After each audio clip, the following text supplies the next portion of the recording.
Assalamualaikum warahmatullahi wabarakatuh. Kembali lagi belajar daring via Google Classroom dan YouTube bersama Bu Ade Mejura dalam pelajaran kebaharian.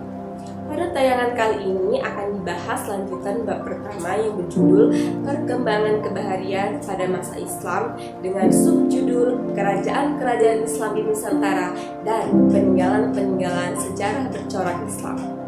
Untuk itu, tonton tayangan ini sampai habis dan jangan di-skip. Sediakan alat tulis, catat bagian yang penting agar tidak terlewatkan. Kedatangan Islam di Nusantara dimulai dari Pulau Sumatera. Sejarah mencatat interaksi masyarakat Nusantara dengan Islam sudah dimulai pada tahun pertama Hijriah atau pada abad ke-7 Masehi. Di Timur Tengah pada abad ke-8 hingga ke-13 Masehi merupakan puncak kejayaan Islam dengan dikuasainya wilayah-wilayah yang strategis di Romawi dan Persia yang kemudian masuk dan berkembang ke Nusantara melalui Pulau Sumatera. Hal ini dikarenakan letak Pulau Sumatera yang strategis yang langsung berhadapan dengan Samudra Hindia dan Selat Malaka, daratan yang menjadi tujuan perdagangan negara-negara di dunia, yaitu Barus yang ada di Tapanuli Tengah, Sumatera Utara, dan Lamuri di Aceh. Barus adalah dataran penghasil kapur terbesar di dunia. Kapurnya adalah dari jenis yang terbaik yang ada di dunia, sehingga baik negara-negara di Timur Tengah ataupun Mesir mengambil kapur dari Barus, sehingga dataran wilayah tersebut dikenal dengan nama Kapur Barus hingga sampai saat ini. Para pedagang dari Timur Tengah selain berdagang, mereka juga mengembangkan Islam di Barus.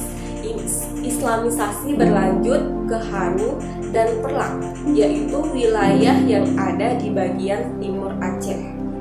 Dari kesemua wilayah tersebut, hanya Perlak yang diketahui berdiri kerajaan Islam, yaitu Kerajaan Perlak yang didirikan tahun 225 Hijriah atau 840 Masehi sampai dengan 1292 Masehi dengan raja yang pertama, Syed Maulana Abdul Aziz Shah yang bergelar Sultan Alauddin Syed Maulana Abdul Aziz Shah. Beberapa abad setelah kerajaan Islam berdiri di beberapa wilayah yang tidak kalah besarnya dengan kerajaan Buddha yang pada saat itu sudah berkembang. Nah, di antaranya ada kerajaan Samudra Pasai yang berjaya pada tahun 1267 sampai 1521 Masehi. Ada kerajaan Malaka tahun 1405 sampai 1511 Masehi. Ada kerajaan Aceh Darussalam dan kerajaan Palembang Darussalam tahun 1454 sampai 1825 Masehi. Dan masih ada kerajaan lainnya yang tidak tercatat dalam sejarah. Adanya kerajaan-kerajaan Islam membuktikan eksistensi perkembangan Islam dan kekuatan Islam di Nusantara. Bukti-bukti peradaban Islam di Nusantara antara lain. Yang pertama, makam. Makam merupakan tempat atau bangunan untuk mengubur orang yang telah meninggal. Pada masa itu, pemakaman biasanya terdapat pada perbukitan dengan bentuk dan susunan yang berpundak-pundak. Banyaknya makam para syekh di Tapanuli Tengah hingga Tapanuli Selatan yang wafat di akhir abad ke-6 hingga abad ke-10 membuktikan Islam sudah berkembang di Nusantara dalam fase yang sangat awal. Misalnya, makam Syekh Mahmud di Barus wafat pada tahun 44 Hijriah atau 665 Masehi. Yang kedua, masjid.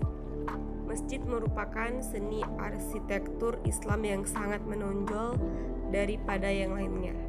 Masjid merupakan tempat ibadah bagi seluruh umat Islam dari berbagai penjuru dunia.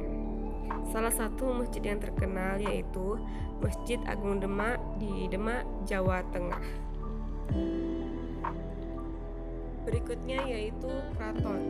Keraton atau istana merupakan rumah, bisa disebut juga sebagai tempat tinggal raja atau kesultanan kerajaan Islam beserta keluarga dan abdi dalamnya. Fungsi keraton adalah sebagai pusat pemerintahan pada saat itu. Yang keempat yaitu kaligrafi. Kaligrafi merupakan seni tulis Arab yang memiliki fungsi sebagai hiasan. Kaligrafi lebih sering dibuat hiasan-hiasan rumah, dinding-dinding masjid, batu nisan, gapura masjid, dan gapura pemakaman. Yang berikutnya yaitu seni sastra. Seni sastra pada zaman Islam berkembang di sekitar Selat Malaka dan Pulau Jawa. Pembagian sastra berdasarkan sumber-sumbernya dapat digolongkan menjadi dua, yaitu sastra yang dipengaruhi unsur luar dari Persia atau Arab, dan kelanjutan dari sastra tersebut. Menurut cerita dan isinya, sastra dibedakan menjadi hikayat, babad, dan suluk. Dan yang terakhir yaitu pesantren. Pesantren merupakan sebagai media dakwah bagi para penyebar agama Islam pada saat itu. Pesantren yang pertama didirikan yaitu pada masa kerajaan Majapahit oleh seorang syekh yang bernama Raden Rahmat atau Sunan Ampel.